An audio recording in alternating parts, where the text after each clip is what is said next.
original portion of the dwelling. And again, you can see loose electrical that needs to be secured. Now here, underneath the kind of hallway area, we got a lot of mold growth. Okay. And that's typically occurs when you have elevated moisture underneath the house. Now, Sure. being the winter, the moisture levels today were okay, but this should be treated. Sure. And again, we got damaged joists, damaged wood. And that they can treat that with the spray, Yeah. the fungi treatment. That's right. Yeah, the fungus is eating the wood in some areas. Now you might not have to replace all this wood I'm showing you, but you can see it is deteriorated. Loose electrical.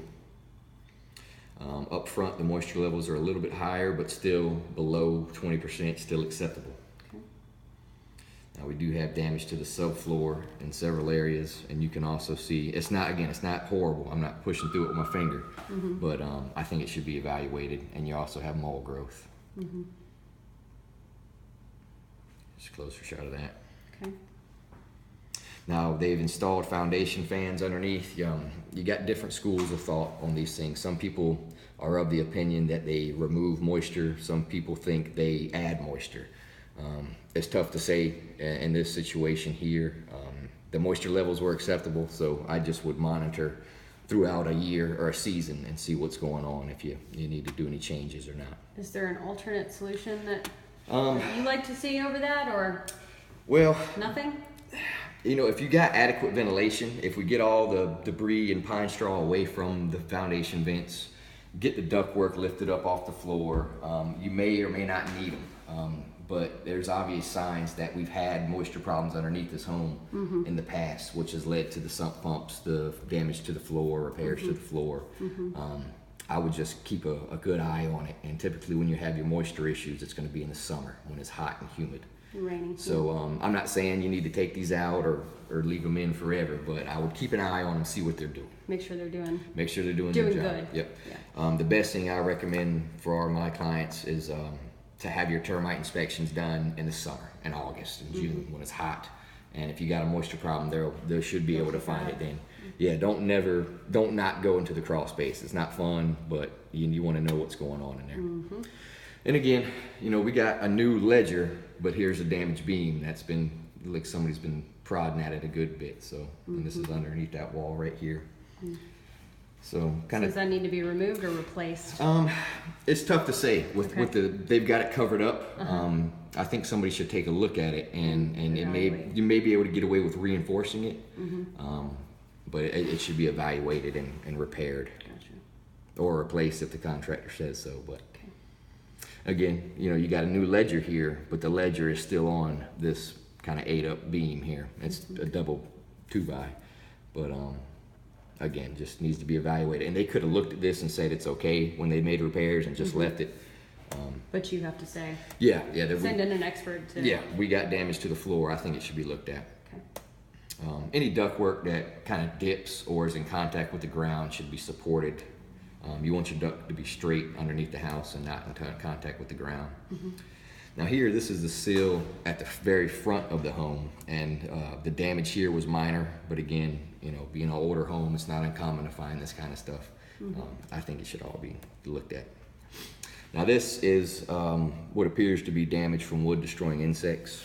This is at the front of the home, and you can see this is actually where old wood comes and they've cut it and started new wood. So somebody's looked at this before and made repairs, but we want to make sure. I didn't see any evidence of active bugs, but obviously y'all not the bug man and y'all get a termite inspection, but again, should be looked at. Homes this age, we generally do see a good bit past. It'd be amazing if you evidence, didn't see it in there, again, so this is kind of right where we're standing here under the kitchen, and you can see some damage to the beam. That's really not what I'm taking a picture for, but the subfloor does have damage.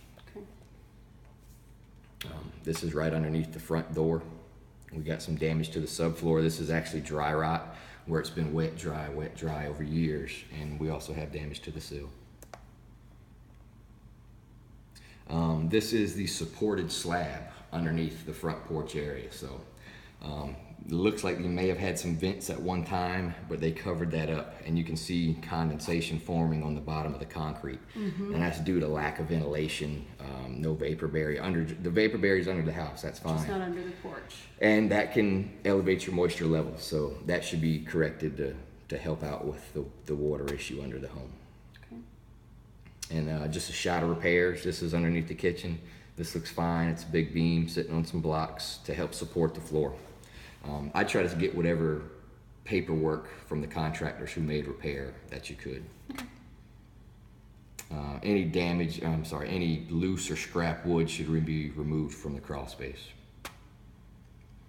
A lot of electrical wires underneath. These should be, stapled to the floor to prevent damage, to prevent people from accidentally pulling them off or tearing them out whenever they're crawling through to maintain the home.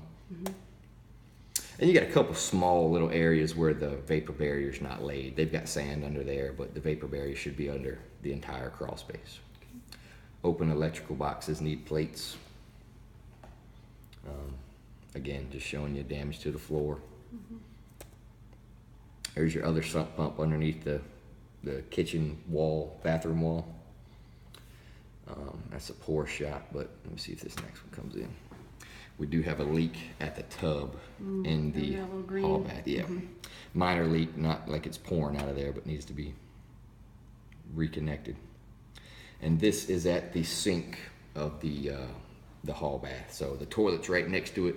It appears that it's coming from the sink because I checked all the way around the toilet and it was not as high as it was here, but the water's coming from somewhere. And this is the hall bath. And from the tub as well, right? Could be from the tub too. Okay, so it's the same leak, we just don't know where it's they're all right next to each other. So the tub, we Gotcha. got to look at the actual drain. It's leaking out of the drain. Right, But here I see staining on the subfloor, and this is the sink drain. sure. And More than likely that's... yeah, slightly elevated because I check over here and it's not as high as it is here. Gotcha.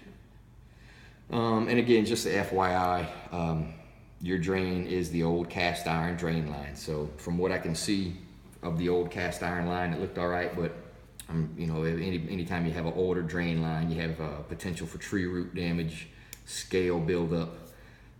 But I ran all the water in the house and didn't see any water under the house or didn't have anything back up on me. So that's just kind of a FYI. Okay. Again, loose electrical. You got a copper line that runs parallel with the home that should be strapped up on the right side. And I couldn't get underneath the master bath to really see what was going on. I didn't see any trouble from where I could get, but I couldn't fit underneath there to kind of look at all the drains closed.